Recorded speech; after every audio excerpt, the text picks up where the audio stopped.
Well, today we're going to be looking at Beatrice Cenci, uh, who appears in this portrait, which was supposed to be by Guido Reni. Now, I would challenge any of you to say that you have actually seen this portrait before or have even heard of Beatrice Cenci.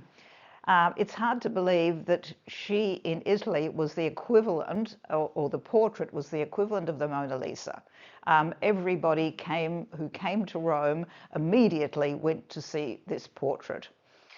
Now, during the 19th century, it was this sort of legend of Beatrice Cenci, the so-called martyr, which we're going to look at very closely, this idea of martyrdom and all the rest of it, became so important that you have all of the sort of romantic writers, Shelley and people like that, the French writers as well, the American writers, using her as their heroine.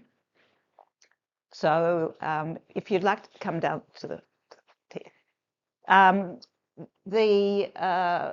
who was she? What do we know about her? And what is the real importance of her in this series that I'm looking at? And basically, I'm looking at her as a kind of secular martyr. She's not martyred at all, but she manages to take on this aura, even though she was a proven criminal. And I think this is what is so amazing. It's the way in which, like the story of St. Agnes, is taken up in the 19th century as well, and these people become these sort of virgin martyrs. In actual fact, she was probably quite a scheming little so-and-so who organised with her lovers and her brothers to murder her father. So let's have a look. First of all, I want to take you to Rome because, unfortunately, in practically all of these series, we're starting off with some kind of procession or an execution, which probably says a little bit about me, but anyway. So here we have, and we're going to examine the role of these brotherhoods later on. So I want to take you to 1599, and the date is really important. It's right at the cusp of the beginning of the 17th century, at the great time when Rome is, expanding. And what do we have? Well, we're on the Tiber. We are in the piazza just near Sant Angelo, we're going across the Sant Angelo Bridge. And we have the Brotherhood, first of all, coming along with this crowd of people. Now, I know this isn't, the resolution of this isn't great. It's the only picture I could have of the kind of crowds that you had at public executions. These really were the theatre of the time, but not in a frivolous sense. There was a sort of a spiritual aspect to execution and to torture, which we will also address later. So who was being executed? What was the scene? Well, in the first cart that was trundling along would come the elder brother of Beatrice, Giacomo, who, because he was a man, was considered to possibly have been the ringleader. In fact, he wasn't, but anyway, that doesn't really matter. So he was having bits of his flesh being torn off with hot pincers as he went along. In the second, he would then be condemned to being bludgeoned to death and then drawn and quartered and then thrown into the river. All right, that was the end of him. The second carriage would have Beatrice and her stepmother, and these were the people who would incite the crowd. Now, as we had with the Vestal Virgins, there was utter silence and horror at the procession of the interment of the Vestal Virgin. Here we have a crowd which now is on the side of Beatrice. She's young, she's beautiful, goodness gracious, she's been pushed to murder her father because of what a terrible man he was, which we'll talk about in a moment. So there are cheers, there are fights that break out in the crowd.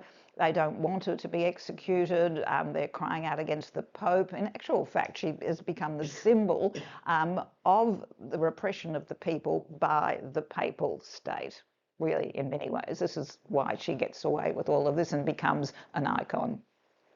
In the third carriage, or not carriage but cart, you have her little brother, who basically will not be executed but will be condemned to 6 years in the papal rowing barges, a bit like Scotch College, is 6 years, 6 years rowing. Yeah.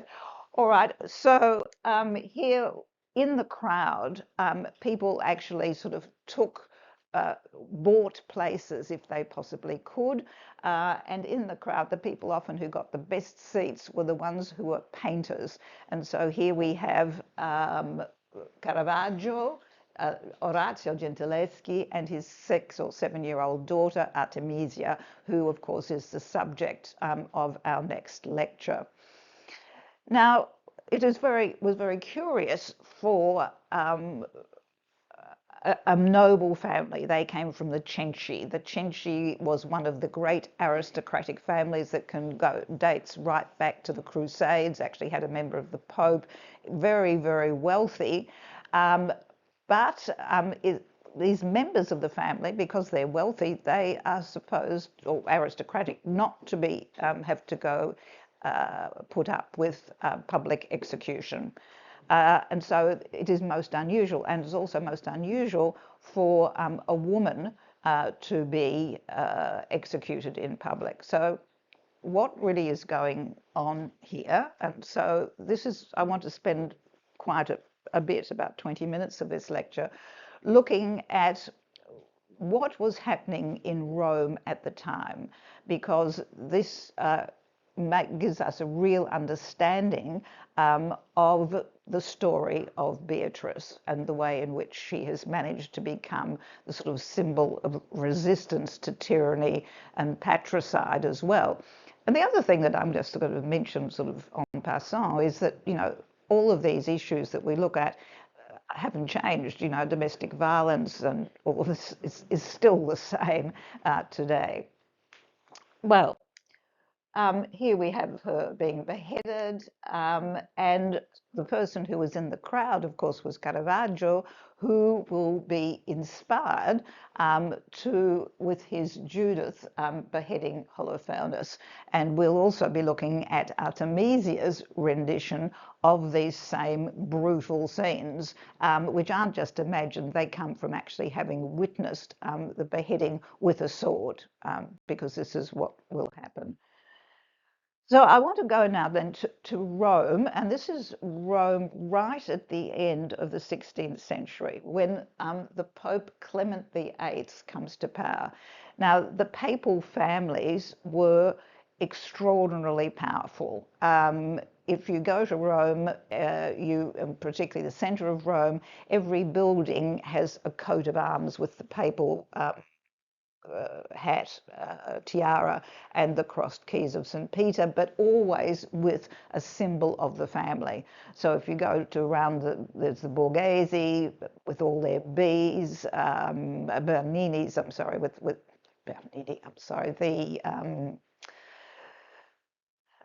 Barberini with their bees, you have the Chigi with mountains, and so you really need to look at these symbols and you can actually sort of work out which pope built it. So anyhow, the Cenci were legendary enemies of the Aldobrandini. Now, Pope Clement VIII, this is his tomb in the Sistine Chapel. Now, this is not the Sistine Chapel in St. Peter's. It is in Santa Maria Maggiore, and it was dedicated by Sixtus V, who was the Pope who just preceded Clement VIII. Now, what was going to happen in 1600. It was going to be a Jubilee year, right, as it's going to be next year. And this really was one of the big reasons why the Pope will need a huge amount of money to finance the restructuring of Rome, embellishing it, making it beautiful for the pilgrims, and why he needs to get rid of the entire Cenci family. All right, so it really comes down to sort of politics, as it always does. So here's the Pope then. This is actually Pope Francis opening it up. Now, there hadn't been a Jubilee year for a long time. It's supposed to be every 25 years. Why? Now, I just want to go into this a little bit. It's really to do with Luther. All right, Luther in 1520 pins up his accusations of corruption against the Catholic Church, in particular the selling of indulgences, which means that you can buy, spend money on the church and you get years off time in purgatory. And this was the basis, or not the basis, is one of the most popular images of what the Reformation was about. But it was about much more than that. It was, if you just stay with me for a minute, the three things of Protestantism was by faith alone, in other words, the Bible, you don't actually need the church or the priests, sola fides, only by the Bible, only by faith, and only by the grace of God. These were the three. And this meant that you didn't need the church, essentially, because it was up to everyone their own salvation. There was no point in having the saints. They questioned the idea of relics. They questioned mystifying people with the Mass being in Latin. It should be in the vulgar tongue. The whole concept of Mary and the whole concept of the Trinity. And in particular, transubstantiation, that there is the body and blood of Christ doesn't actually exist at the moment that the priest officiates. And this, it's hard to believe that people were killing each other over this. But what you actually get was now, before you had Christianity against the pagans, now you've got Christianity against Christianity. You've got the Catholics against the Protestants. Now, at the time, at about 1600s, a huge amount of Europe was now going across to Protestantism. And under Calvin, under Luther, all of the northern countries, it had spread into France and into the Netherlands. And this was going to be a time when the church needs to fight back. And so, of course, you have the Council of Trent, which gives you the Tridentine Mass. I believe in God the Father, Son and Holy Ghost, which the idea of the Trinity, and the idea that they had to bring the masses, the people, back to the church. And how were they going to do this? And so this time of the Counter-Reformation in Rome corresponds, or actually drives, the period of art and structure, which is the Baroque. All right, which the Baroque is, of course, this extravagant, extroverted choreography of buildings, of paintings, of statues, which are supposed to appeal to the senses. Now, before we get into that, let's just have a look at this idea of preparing Rome for the Great Pilgrimage. Now, they were expecting 3 million people. Now, that, at a time when there were literally millions who were coming to a small city, which now had to be prepared to again shine as the centre of the church. All right, and don't forget that the popes were also worldly princes, in the sense that they governed a whole lot of papal states, so they had secular as well as spiritual power. So the Pope before Clement VIII had started by dividing up the city so that the seven churches, which were the pilgrim churches, could be seen. Now, until then, the streets weren't paved. There was a warren of different little streets, and Sixtus V actually sets out. I don't know if you can see it here. So in Piazza del Popolo, which we're going to talk about quite a bit, this is Piazza del Popolo up here, he cuts through three major roots, and of course three being for the Trinity, all right, the Tridentine idea. And each of these goes out to one of these churches. So it becomes quite clear when you come into Rome, you know, you don't have a GPS or a, you know, this sort of thing. Where are these churches? People are coming from all parts of the world. And in fact, a Christian had to actually make a pilgrimage. If you couldn't do that, you actually went to your local cathedral, and there would be a circle on the ground where you would go around on your knees muttering prayers or something. So this would be a virtual pilgrimage. All right, so it was an incredibly important part. It wasn't just sort of tourism in Rome. And so to make these churches and to make these routes visible, he hauled, this is Sixtus, these obelisks, which had belonged to the ancient world, to the Romans, and has put them up in places near where you had to go to. So when you came out of Piazza del Popolo, he divided. So you get 1, 2, 3. Can you see the three streets? In the middle, that's the Corso, you know, the main street. You go down there. So you have this obelisk. And of course, using the obelisk also was this idea of Christianity having taken over the ancient world, using it for a better idea. So also, if you go to St. Peter's, again, of course, you have the obelisk right in the centre, which can be seen from a long way away. You know, and don't forget that buildings were low at this time. The skyline of Rome would have obelisks and it would have domes. So you would you could see where you were going for your own spiritual well-being. And here is at the back of Santa Maria Maggiore. So these were the major basilicas where you went. And when you went there, you got indulgences, you know. So, I mean, I'm just so full of indulgence. I've seen so many churches, I'm just zipping away. Yeah. Now, what actually happened during this Counter-Reformation? Well, there is the idea of the revitalization of the faith.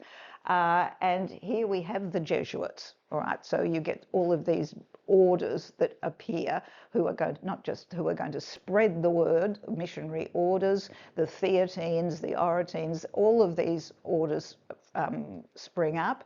And at the time, during this time of building for the Jubilee and in the early 17th century, there are going to be something like 50 churches set up in Rome, and Clement VIII actually even works on 50, or even if he doesn't build them from scratch, they are sort of renovated and so on. And that's actually what's going on now. They're all being restructured. So this is the Gesù, and I just want to give you an example of the way in which what they were trying to do. All right, so as you go in, first of all, the structure of the church was to lead you towards the altar, all right, because the altar, before you actually had churches that were a Greek cross and you had the altar in the center. Here it's gone back so that you process down to the idea of the Mass and the transubstantiation, which is the basis of the backlash of the church against the Protestants. So that was the focus of the church. The colours of the church are gold and marble, which are the colours of the Trinity.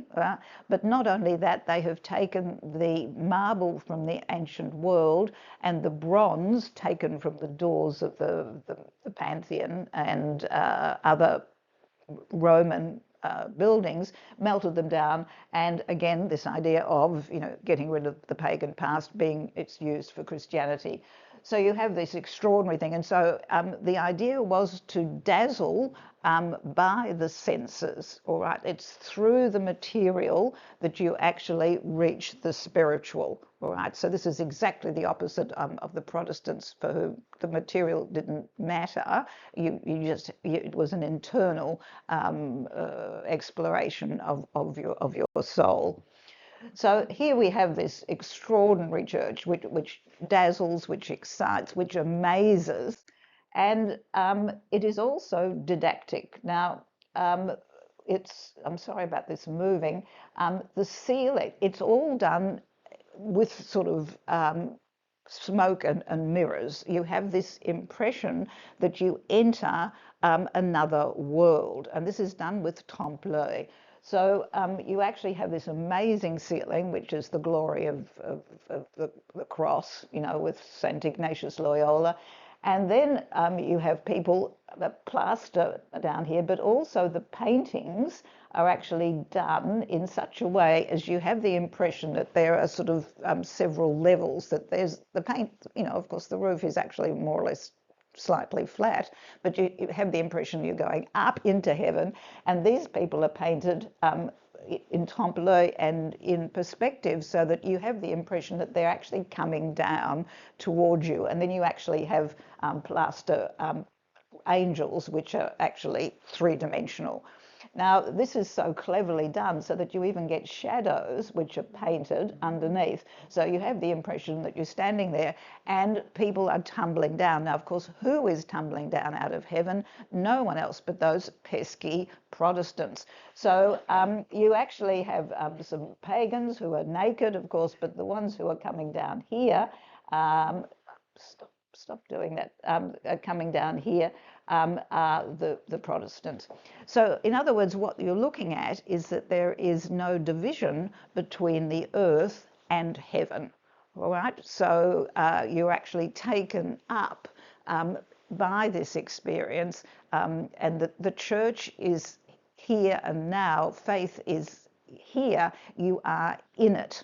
All right, so this was this extraordinary appeal to the masses via the senses. Now, everything was extremely didactic as well. So in the same church, you have near the altar of St. Ignatius Loyola, you actually have the church, who's got fire, a bit of hellfire in her hand, and she is kicking heresy, and Protestants are down here. Protestants here is lying on a book of Calvin, and the little Cupid here, or little Putty, is tearing up Svengalis, who's one of the other Protestant theoreticians as well. So the books of heresy are being pulled up, and of course they will go to hell and burn forever. The other sort of strange sort of thing that you're going to get also is this theatre that you can participate in, the theatre of faith. And you have to remember that most people lived in these ghastly little houses or one room or something, and you suddenly come into these, you know, gold and silver and bronze and soaring buildings and incense, and, you know, it gets me in, all right? So, so here you have the altar of St. Ignatius Loyola, and at every, I think it's at 5:30 on a Saturday at the Mass, the painting, as still now, the painting comes down, right? And so theatrically the painting comes down, and up comes St. Ignatius Loyola in all his glory. I mean, lapis lazuli, you know, extraordinarily rich, you know, lapis lazuli, silver, bronze, brass, you know, the gestures, this theatricality of it. There's no longer this idea of peace and harmony. It's, you know, it's about the energy of the church triumphant finally at this time. Now, I just wanted to show you also, I mean, a lot of you know Rome very well. I don't know if you know St. Ignatius, which is just very close nearby. This is the most extraordinary ceiling you could possibly imagine. You stand beneath it. I'm sorry about it. It's the heating that's doing that. Again, you have St. Ignatius and Jesus up in the middle here. And when you look up from a certain point, and you have the impression that you are soaring up into heaven, that it, you know, it goes up and up and up and up. You have to crane your neck. And the sides have all been painted so that you have the impression again of people coming down towards you. And then these pillars that are painted here are all, you know, they're painted. So you actually have some pillars on the side, and then the painted ones that seem to go up. So the church seems to go up into heaven as you walk through. And of course, here you have, related to the Jesuits' idea of missionary work, but also you have, unfortunately, our friends the Protestants being kicked out. I just wanted to show you, again, those of you who know Rome, Sant'Andrea della Valle, which is the theatrines. Again, another one of these orders who actually then have build a dome very similar to that of St. Peter's. It's the second dome. All right. So in other words, now the insides of these churches are amazing. You look up and the domes gilded, you know, with extraordinary crosses and gesticulating statues are all around you. There is no escaping the triumph of the church. Now this is Clement VIII also worked on St. Peter's. All right, this is Michelangelo's dome, and he, of course, couldn't do anything about that, but it is Clement VIII who, Michelangelo wanted it left more or less bare with minimal decoration. It was the idea of the simplicity and the soaring nature of spirituality. This is right above St. Peter's tomb. But Clement VIII wants to mark forever Rome with his papacy, all right, and the glory of the Aldobrandini family. So all of this is covered in gold mosaics with the light was already coming in, but all of this is mosaics all around different. I think these are reiterating the four statues, St. Veronica and so on underneath. Now he also worked on St. John's Lateran. So there are the major churches that you had to go to when you went on the pilgrimage was, of course, St. Peter's, but that was secondary. The first one that you needed to go to was St. John's Lateran. That was where the Pope was the Bishop of Rome, and when he took on the power of the papal power, he had to go from St. John's Lateran across Rome to St. Peter's and become then the Pope. All right, so he had the dual role.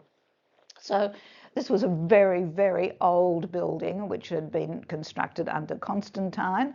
Remember, the first emperor who permitted Christianity. But again, it is not reconstructed, but it is redecorated by Clement VIII. I just wanted to give you an example all along towards the nave, towards the altar.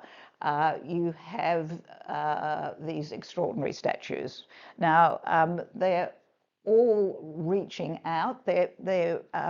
All of them actually have sort of great emotional pull. You know, that's what you're supposed to be looking at. You're supposed to be identifying with them. They're no longer just a symbol of, you know. So here you have larger than life, fully, oh, this is annoying, fully, well, larger than life, but also always looking towards heaven, if indeed they were martyrs, as this fellow is. And this is St. Bartholomew, who had his skin cut off. He was flayed. That's why you've got the skin there. So the gorier, you know, the story, the more it was just displayed, you know, the glorious martyrs, because now we have the cult of relics and the cult of the saints, which is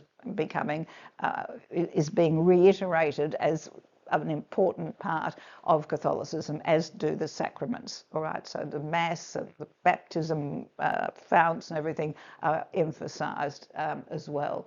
Here you have St. John carrying his cross, as you do, and he has a dragon there because he was supposed to have been poisoned, or there was a snake or something in his chalice, and because he had faith, it went away. St. Paul, this would be, with a sword. Is it St. Paul? St. Paul's usually depicted bald, but anyway. But what you see with this, and of course I haven't shown you, but you know, at St. Peter's with all those statues, you know, all, you know, it's like an Italian opera. They're all gesticulating up into the ether. But it wasn't just architects and sculptors who were brought. It was also Clement encourages painters to come to Rome.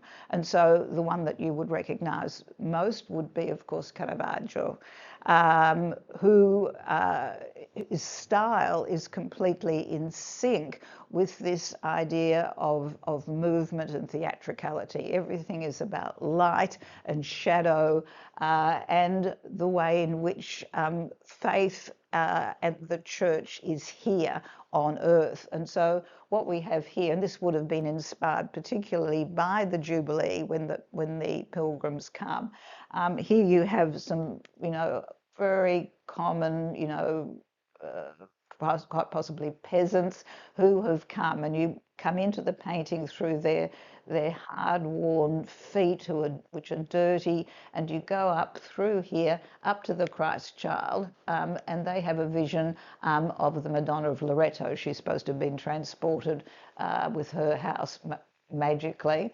But the woman that you have there could have been any sort of woman from Rome. The Madonna is a beautiful young Roman woman. So there is this sense, again, as I said, of faith and being able to be in touch with the essential elements of Catholicism, Mary, the Christ child, and so on. And also we have these, this is also in Santa Maria del Popolo. I think this is the only reason we saw it on one of my tours, was because Derek kept putting coins in the light. They make you sort of put enormous amounts of €1 coins, and you just get to the main point and the light would go out. Anyway, so fortunately Derek was there. Again, you have this, just as you have, the idea that, faith is here. Now, here in the conversion of St. Paul, when he is Saul, the taxpayer, the tax man, he falls down on the road to Damascus and becomes St. Paul. But when you actually first look at it, it looks just as though there's a horse. But it's this emphasis of the common experience, the horse, which everyone knows, which is dominating the scene. And at the same time, there's this miraculous event taking place. And this is emphasized by the light falling onto the face of Paul. So you actually get the two, the arms open and the legs of the horse open. So you get the utter banality and the utter spirituality. In other words, you too, even as you are just a normal person, can experience this amazing conversion. And the last, or two of the last things I want to look at, this is also what Clement did as well. So he was a very busy pope. He changed the face of Rome. In many ways, the Rome that you see now is in some ways due to him and Sixtus. And this is again at Santa Maria Maggiore with this beautiful, exquisite chapel. Again, all made out of beautiful sort of marbles and bronzes. But he'd taken, this was where the Virgin Mary, it had snowed in June or something, in July or something, and they decided that this was a sign back at 300 or something. And so you have, this is when Santa Maria Maggiore is created. But there was an icon which was supposed to have been painted by St. Luke, and it is supposed to be, it was taken out whenever Rome was in peril. It was taken out when there were plague, it was taken out when it was being invaded, and so it would process through the streets. And in fact, it still is a very important icon, and Pope Francis is devoted, to the image of this particular image. And anyway, so this is beautifully built up symbolically with lapis lazuli around it, with these extraordinary sort of putti, with the red marble on either side. You to be able to sort of get in there, but now there's always people praying, and it's hard. You have to stand outside. Anyway, the other thing which was interesting, now looking at icons, all right, again, which is exactly against the Protestants, of course, who do not have any images in a church. It's all about your own conscience and your own trying to find whether you are one of the chosen. This was very important to emphasize relics. And in fact, just before 1600, the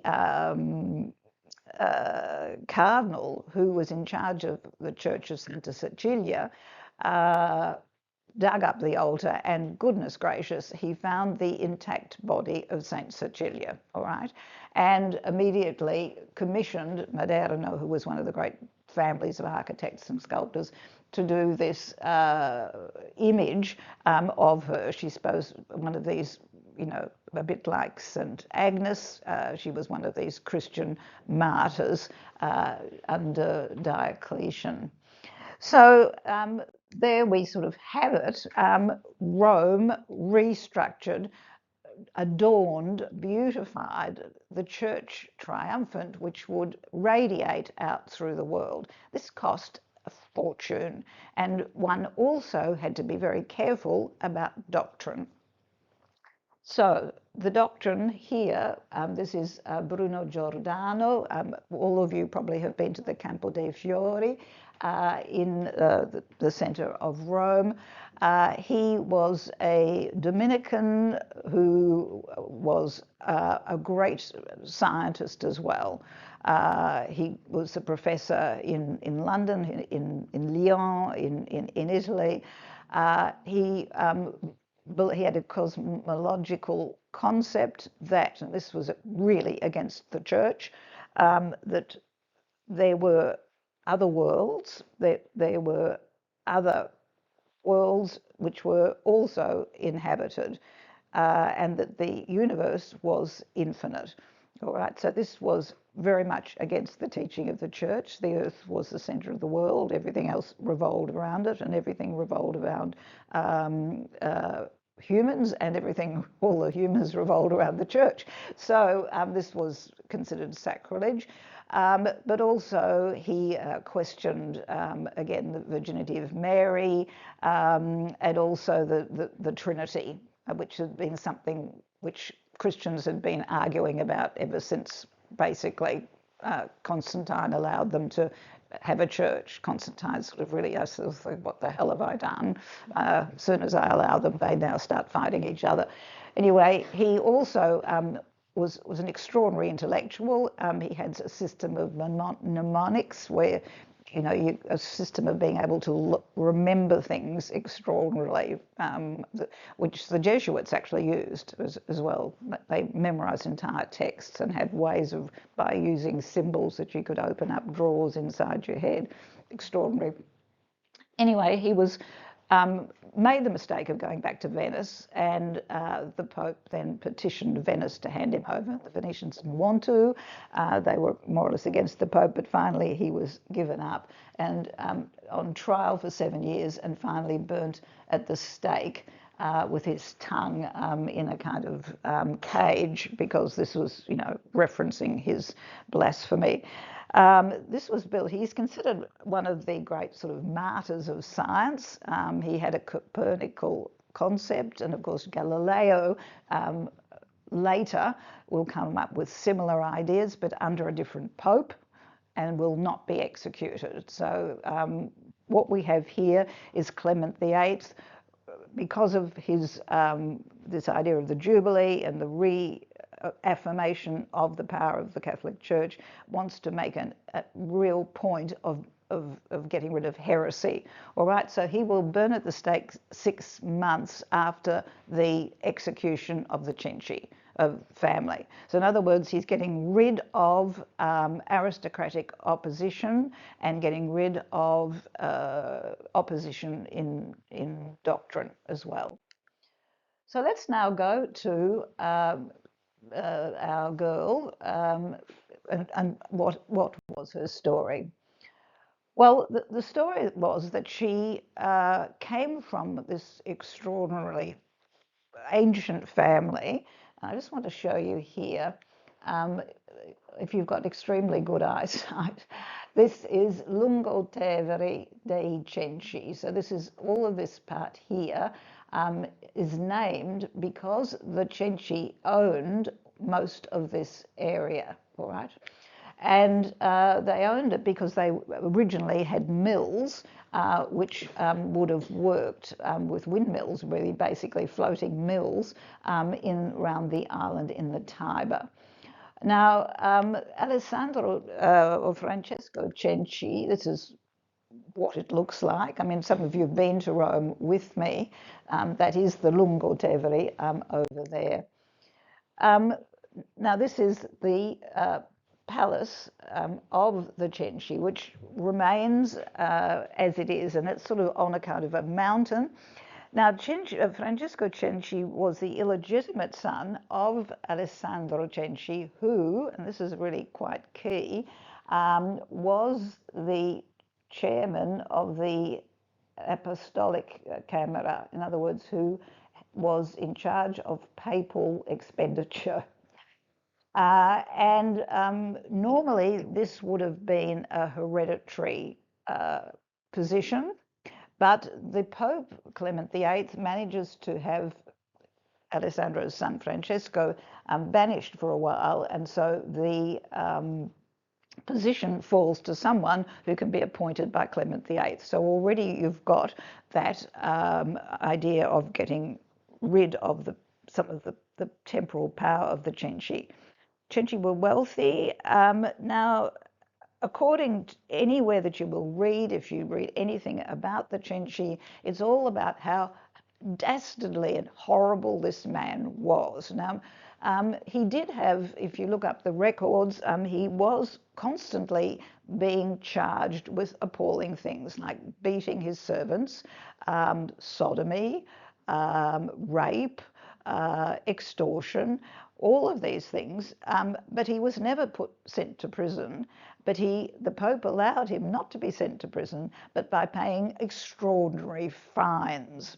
So in many ways, the story of what a dastardly, awful person he is, I think, has been extraordinarily exaggerated by his daughter, but also by the Pope, because they both wanted his money. He obviously was awful, but the extent of his dastardliness, I think, is inconceivable. Look, if he were in, Burundara, he'd be up for parking fines as well. Do you know what I mean? It's sort of, what else can we think of that he's done? Burnt the pastor or something. So he married young, had 12 children. God knows what happened to most of them. But two of the sons ended up fighting and dying. And this was also proven, said to show that they took after their father. Goodness gracious, there's nasty heredity here. Anyway, they lived in this palatial place, which is spooky now. I sort of, when I was teaching in Rome, I went with the students there, and you could actually get into it. Since COVID, you can't. And it's also been taken over. Part of it's been made into a hotel, as everything is these days, which takes away. But this is, you could actually see, this is the balcony up here where her bedroom was. Now, there's also a church as well. He married his cousin from the Santa Croce, and that's an ancient family. So when you actually go up to this part of Rome, it's just outside the Jewish centre, all right, where the Jewish quarter is, the ghetto. The next part is all of this Cenci part. So they owned all of that. This, because they actually went back to the time of the Crusades. This is their coat of arms. Right, so what is the story with Beatrice? Well, she evidently, her mother died after 12 children, which, one could sort of understand why. And she was sent by her father with her sister to a convent in the centre of Rome in Via del Vicario. The reason I've chosen these women is because, as you know, I want to film all this. You can see where all this happened. So she was sent there till she was from 7 and through until she was quite old. I mean, it's about 7 or 8 years, and goes back to live with her father. Now, during this time, her older sister manages to petition the Pope and say that she wants to get married. And the Pope says, well, that's a good idea. Your father will have to provide, I'll find you a husband, says the Pope, but you will have to have a massive dowry. Right. So the massive dowry, of course, again comes out of the Cenci holdings. So there then is a bit of a problem. This is the only other daughter that he has, is Beatrice. And the story is that he was raping and pillaging and raping her and beating her up and getting her to take off his scabies off his skin. I mean, it just goes on and on and on. I mean, it's a bit like the sort of tortures of St. Agnes, and then, and then, and then. And so he takes his daughter to a property that they owned, which is, oh, of course I can't go back. Doesn't matter, which is quite outside Rome, and on the Rocca. And the story was that he took her there with her mother and her stepmother, because he'd married again and had another child, so that he could rape them and do all sorts of nasty things even more. In actual fact, I think it's because he wanted to make sure that he didn't have to pay another dowry. She was actually asking, she was sending letters to the Pope saying, "We did this for my sister, can't I have this as well?" So he actually removes Beatrice from the city, but also to make sure that no one can possibly sort of also dishonour the family. I mean, that's quite an important part of it. Oh no, it's jumped 3.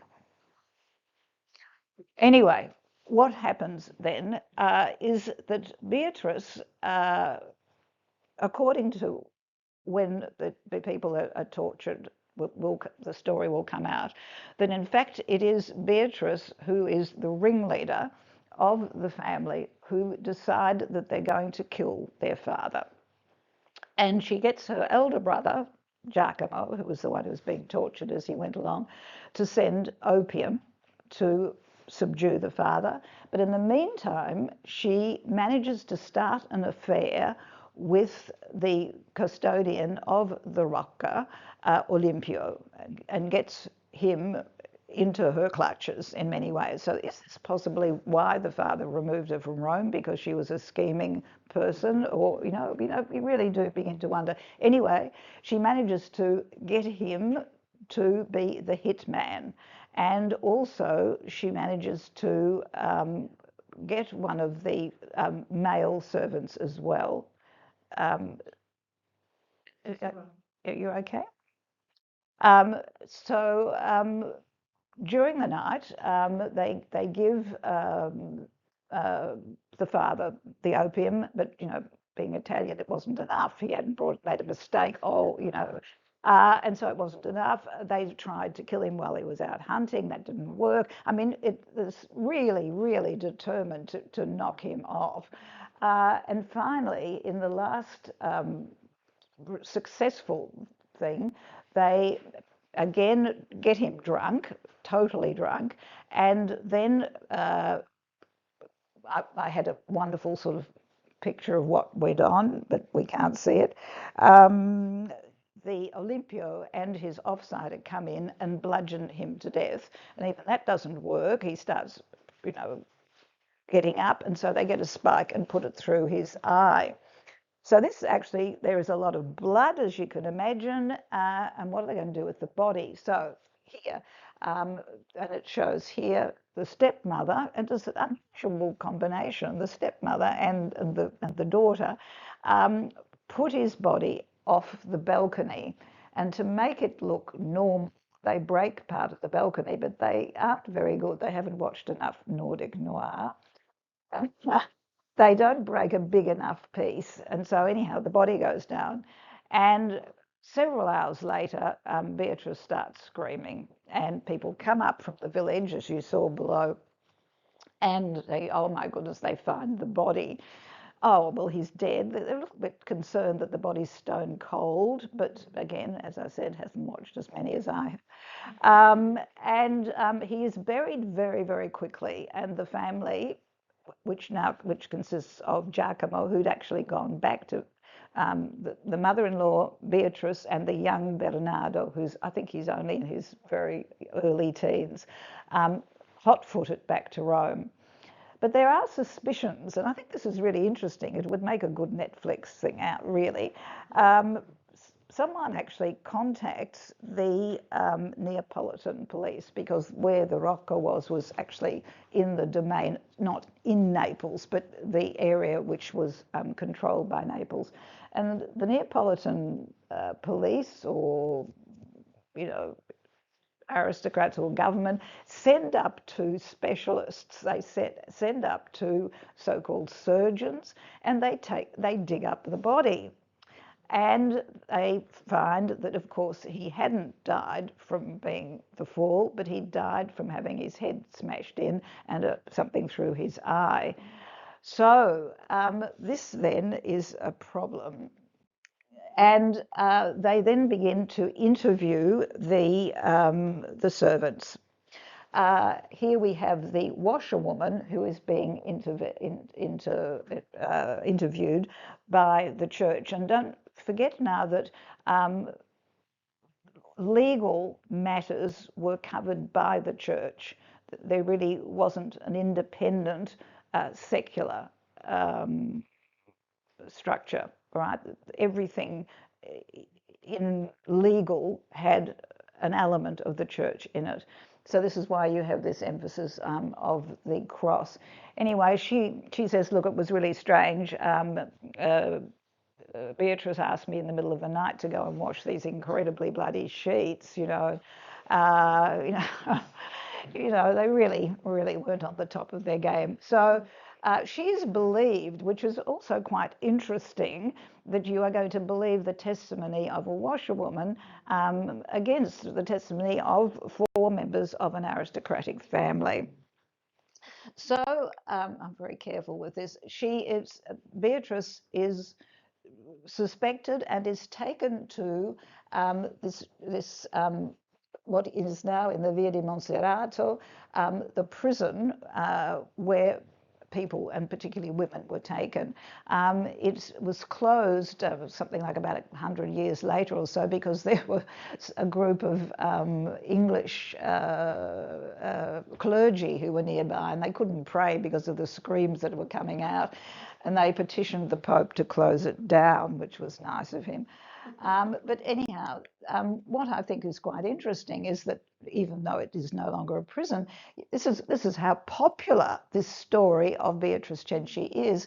From here, where this carcere, this prison of the Corte Cavallo was, on the 11th of September 1599, Beatrice Cenci moved towards her execution, exemplary victim of an unjust justice. I mean, it had been proven that she'd killed him, but doesn't matter. It doesn't matter. She now is sort of she was at the time the symbol of resistance against the papal taxes, papal violence, and now, in the 19th century, she's become this beautiful young thing. Now, in actual fact, she wasn't all that young, and who knows whether she was beautiful, but she was 23. And that really, as my mother would have said, meant that you were on the shelf. You know, most people were sort of married at 16, 17. So she was getting desperate to be able to move away from the violence, probably, of her father, and the fact that she wasn't going to get a dowry. So this probably was what motivated her, but she definitely was the ringleader. Well, we now have the servants, one of them's killed by a member of the family to get him out of the way. The other one, Olympio, is actually tortured and says it was Beatrice who was the ringleader. And so, most unusually, they decide to torture Beatrice. And they use what is called the strappato. This is not a very good picture. This was the most efficient way of getting a confession. It was used by the Spanish Inquisition as well. You have your arms behind you, weights on your feet, and then your arms are pulled up. I can't even do this at Pilates, little lesson. You are pulled up and your arms, your shoulders are dislocated. It's extremely painful, and of course you never go back. Now, it's just interesting also, just a word about this, is that torture was condoned by the church at the time. It wasn't just violent. It was considered that there was this dual idea of the body and the soul. And that the soul was a pure element of the person, which was imprisoned in the body, in flesh, which of course is related to lust and the 7 deadly sins and the devil and so on. So by putting the body under great stress, it can eliminate the power of the body over the soul, and the pure soul can escape and tell the truth. So this is this idea that there was such a thing as the truth, which everyone now, since Trump, knows there isn't. But also, I don't know what happened if you were telling the truth and you weren't guilty. But the thing is that by the time you were put to torture, it was already considered that you were guilty, all right? And the idea also was that it allowed a kind of, not peace isn't the right word, but it allowed the person who was being tortured to be released from the guilty state. And if he wasn't released, at least he knew what purgatory and hellfire was going to be like. But also it was the duty of the church as well, the spiritual duty of the church, to punish people who were wrongdoers, because they were a sort of a blemish on the spirituality of the whole community. So torture and execution had a different meaning from the way in which the Romans dispatched people. They just wanted them out of the way, and also to be used as examples. That's why you had crucifixion, which it lasted and it was horrible and people could see it, all right? Whereas execution here was, great theatre, but it also had a meaning behind it. So we come now then to the trial. It's been confessed, and strangely, you actually have the top QC, or King's Counsel, who is a friend actually of Clement VIII, who defends Beatrice. And this is, again, unusual. He finds her guilty, though, but does petition the Pope, as do the people of Rome, when she's found guilty, release this pure young girl who was pushed by this dastardly father to commit with others, or mastermind the crime, because she actually hadn't, put the dagger in, so she wasn't actually the killer. All right, they didn't have fingerprints in those days. Anyway, here we have her in prison with her mother, her stepmother, being told that she is going to be executed. Now, it's at this time that the story goes that Guido Reni, right, who was one of the great painters of the time from Bologna, came to Rome, he was painting in Rome, not actually at the time of her death, but he had been working for the Pope. And the story was that he went and saw her in prison the night before. In actual fact, he wasn't in Rome at the time, and he didn't go to prison. This then is the trip that she will go, the street that where she will go with her mother-in-law, she will then meet the two brothers at another juncture. They weren't in the same prison. This is a very good gelati shop, by the way. Yeah. They go across the bridge, which actually didn't have the Bernini statues at the time, and they are accompanied, as we saw at the beginning, by this cortege of brotherhoods. Now, this is these people have the hoods on, not because they're trying to be creepy, but because these brotherhoods were lay people who were working anonymously for the good of society and bringing spirituality to society. These were the people who would bury the dead. And the one that we will be looking at here was the confraternity of St. John the Beheaded. I mean, that would be comforting for someone who was going to be beheaded. Now, these men took their jobs very seriously, and from the time that the people were condemned, they would be in the prison the night before. They weren't priests. They'd get the last rites would be given by priests, but these people would be there, not comforting them insofar as, you know, don't worry, it's not going to hurt sort of comforting, but comforting them that, you know, their repentance and their attitude, you know, giving away their sins will ease them towards a shorter time in purgatory. And maybe a shorter time in hell. It's a bit like Woody Allen, who says, you know, eternity is awfully long, especially towards the end.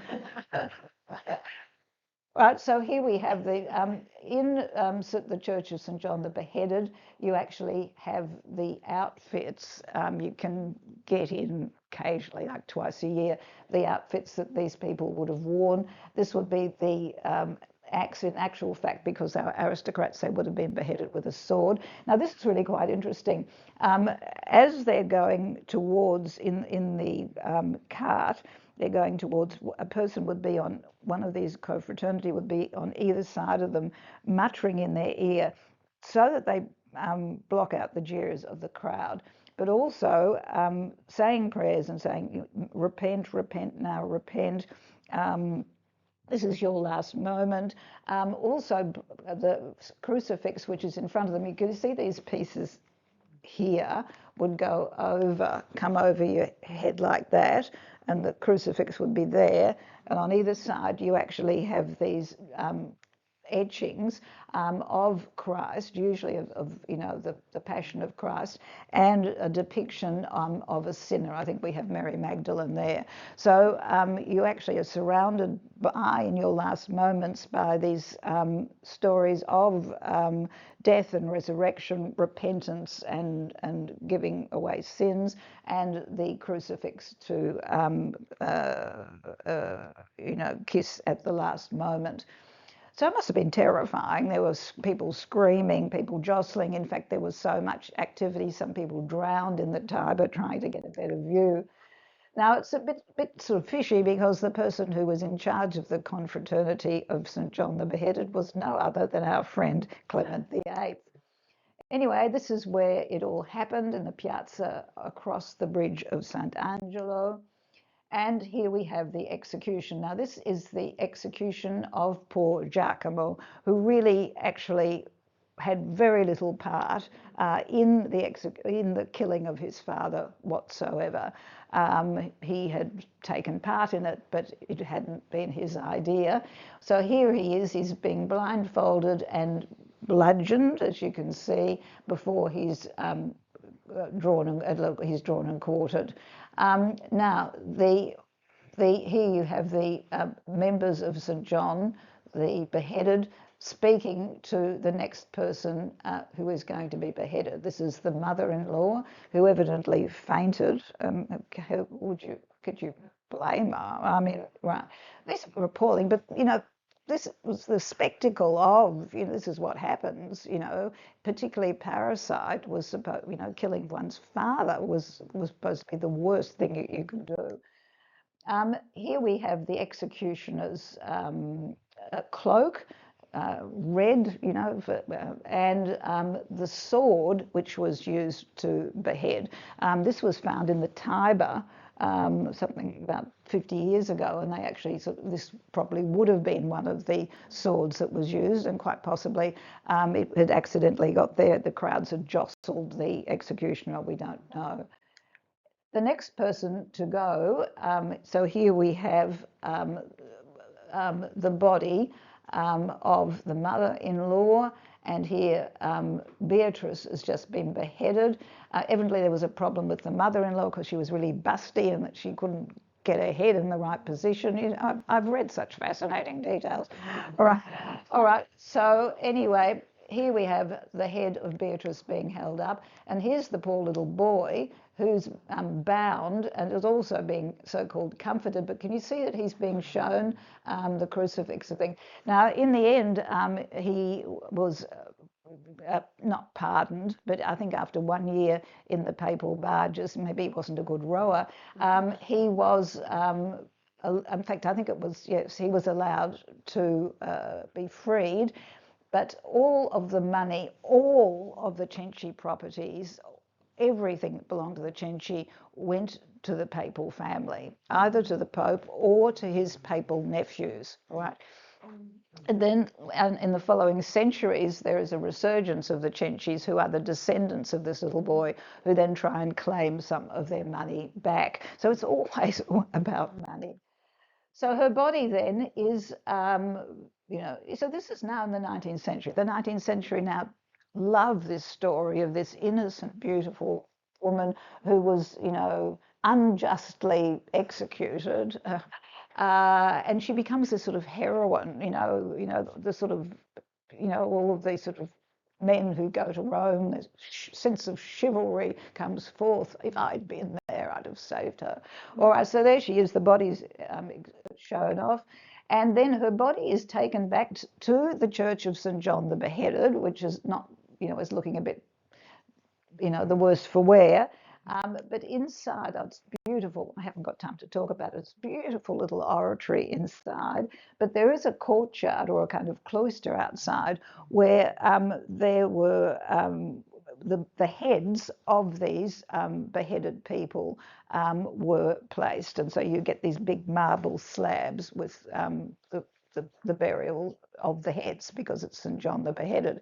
Now, this is very much against the legend which goes on that her body, you know, was carried in triumph by the people of Rome, who were so indignant, you know, this poor girl who'd been raped, and then papal injustice, not to mention the taxes, and had carried her body up to San Pietro in Montorio, which is on the side of St. Peter's. It's if you were with me in Rome, you would have gone to that.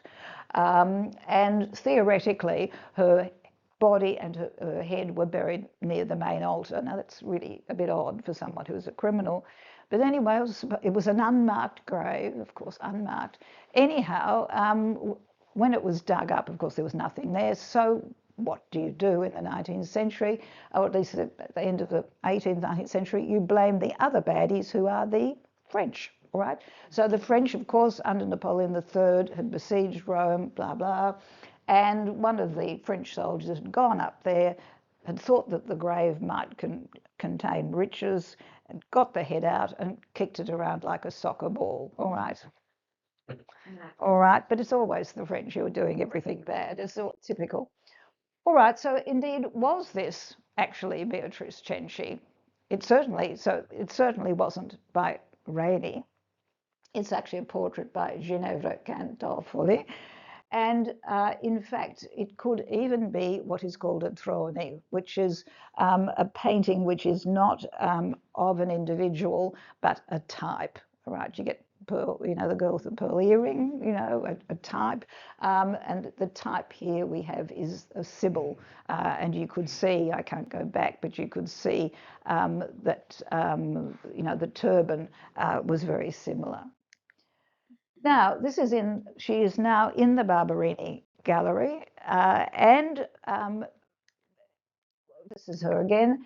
Everyone wanted to see her in the 19th century. So Stendhal says almost invariably, foreigners coming to Rome asked to be taken at the outset of their tour of inspection to the Barberini Gallery. They are attracted, the women especially, by the portraits of Beatrice Cenci and her stepmother.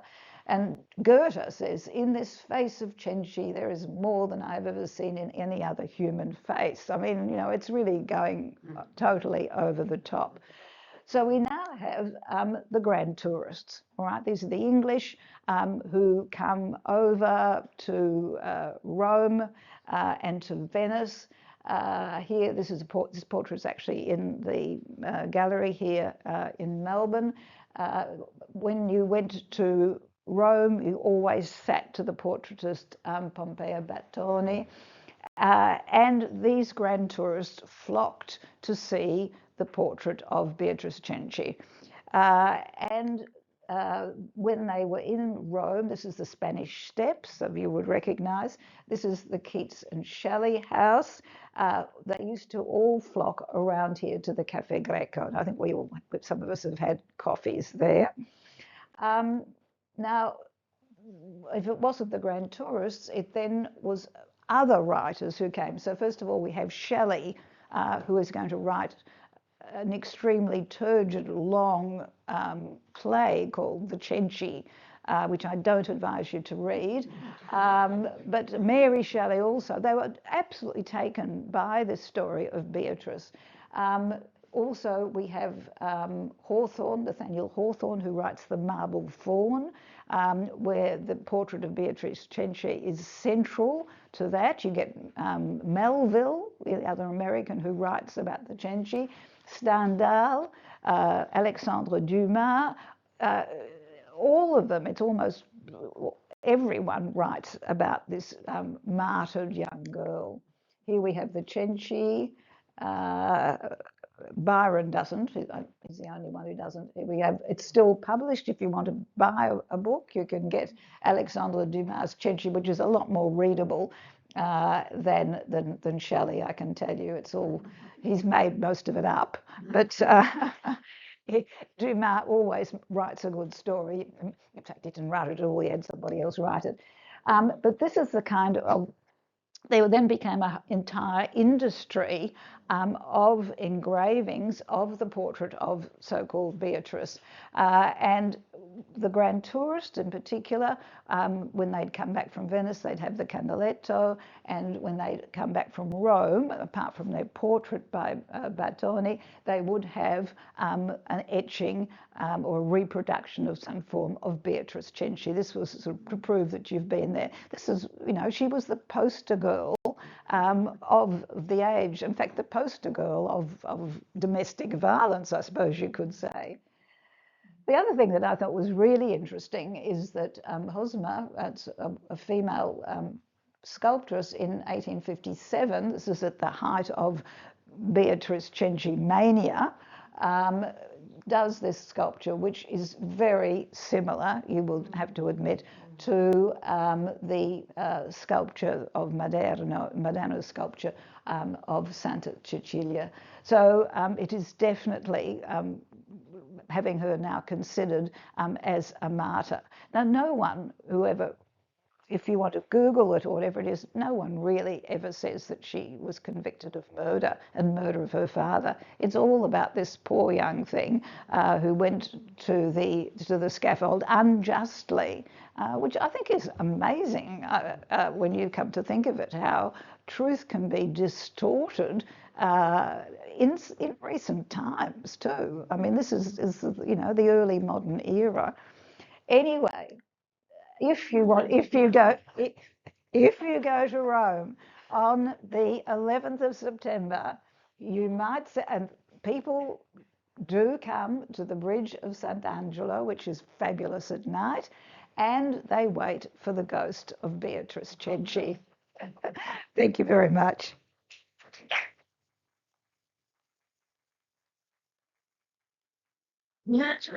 Are there any questions? I just need to